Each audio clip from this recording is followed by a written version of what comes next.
এই যে তত্ত্বাবধায়ক ব্যবস্থা বাতিলটা, এটা কিন্তু প্রাথমিক অবস্থায় এইটা একটা মূল সিনেমা হলকে কেন্দ্র করে একটি মামলা হয়েছিল, তার উপরে ভিত্তি করে আপনার এই তত্ত্বাবধায়ক ব্যবস্থা বাতিল হয়ে গেল আর কি। তো এখন এই যে আমরা এর পরবর্তীতে যে এই বদিউল হক মজুমদার, উনি একটি রিট পিটিশন এই যে যেটা হ্যাঁ, তো তারপরে আমরা এই যে 15th অ্যামেন্ডমেন্ট চ্যালেঞ্জ করে যে মামলাটি হলো, এটা কিন্তু বদিউল আলম মজুমদার সাহেব করেছিলেন। এই মামলাটি যখন 13 অ্যামেন্ডমেন্টের মামলাটা হলো, 5ম সংশোধনী মামলা হলো, তারপরে 6ষ্ঠ, 7ম, 8ম, 9ম, 10ম এর মধ্যে অনেকগুলো কিন্তু সংশোধনী হয়ে গিয়েছে। তখন কিন্তু আমাদের দিদেন আপনার মহাসচিব খন্দকার দেলোয়ার সাহেব ইন্টারভেনার হিসেবে তিনি কিন্তু এই ওখানে প্রতিদ্বন্দ্বিতা করেছিলেন। যাই হোক, তো বদিউল আলম মজুমদার সাহেব করার পরে আমরা কিন্তু এইবারও বাংলাদেশ জাতীয়তাবাদী দলের পক্ষ থেকে মাঠের অলরাউন্ডার আমি, আর ঘরের allrounder Tylox. Tylox toilet cleaner, clean মানেই টাইলক্স। সম্মানিত মহাসচিব যিনি, তিনি এইটার ইন্টারভেনার হিসাবে হলেন এবং আমরা সেখানে আমাদের আর্গুমেন্টগুলো তুলে ধরলাম। এবং সেই ক্ষেত্রে দেখা গেছে যে এই তত্ত্বাবধায়ক ব্যবস্থাটাকে ultimately ultra virus to the constitution বলেছেন। এর অনেকগুলো দিক তিনি এই জাজমেন্টের মধ্যে উল্লেখ করেছেন, যে কিভাবে সংবিধান সংশোধন করতে হয় এবং কিভাবে সংশোধনের প্রিয়াম্বলটাকে আনতে হয়। এগুলোর উপরে আমাদের দেশের এই ডিসিশন আছে এবং আমাদের 8ম যে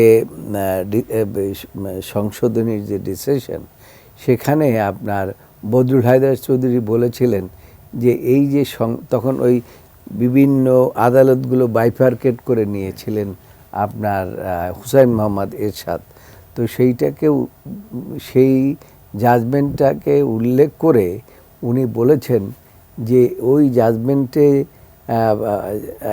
যে সংশোধন করা মাধ্যমে যে সংশোধন করা হয়েছিল, সেখানে বলেছিলেন যে প্রিয়াম্বল ছাড়া এবং জনগণের উইল ছাড়া কোনো সংবিধান সংশোধন করা যায় না। এবং সেই কারণে এই সমস্ত দিক বিচার বিশ্লেষণ করে এই জাজমেন্টটা হয়েছে। এখন আসেন আপনি যেটা সালাউদ্দিন সাহেব বললেন যে তত্ত্বাবধায়ক ব্যবস্থা বাতিল, খায়রুল হকের বিষয়টি। এই যে খায়রুল হকের বিষয়টি, যে তত্ত্বাবধায়ক সরকারের যে বাতিলের বিষয়টি, এই বিষয়টি কিন্তু এইটাও ব্যক্তি স্বার্থে, জনগণের ইচ্ছার প্রতিফলনে কিন্তু এটা হয় নাই। তার কারণ 1996 সনে যে তত্ত্বাবধায়ক ব্যবস্থাটা এসেছিল, সেটা কিন্তু জনগণের ইচ্ছার প্রতিফলন হিসাবে দিদেন সরকার, বেগম খালেদা জিয়ার সরকার সেই দিন এই তত্ত্বাবধায়ক ব্যবস্থা প্রবর্তন করেছিলেন। এবং প্রবর্তন করার ফলে বিএনপি একবার হারলেন, আবার আওয়ামী লীগ একবার হারলেন, আবার বিএনপি জিতলেন, আওয়ামী লীগও জিতলেন। তো সুতরাং এই অবস্থার মধ্যে আপনার 1/11 এসে গেল। 1/11 আসার পরে ক্ষমতায় এসে গেলেন আপনার আওয়ামী লীগ সরকার। তখন তারা চিন্তা করলেন যে কিভাবে জনগণের কাছে না গিয়ে ক্ষমতাকে আঁকড়ে থাকা যায়। একটি দেশের বিচার ব্যবস্থা হচ্ছে সেই দেশের কিন্তু মূল আপনার একটা স্তম্ভ, যেই স্তম্ভকে বলা হয় গার্ডিয়ান অফ দি কনস্টিটিউশন।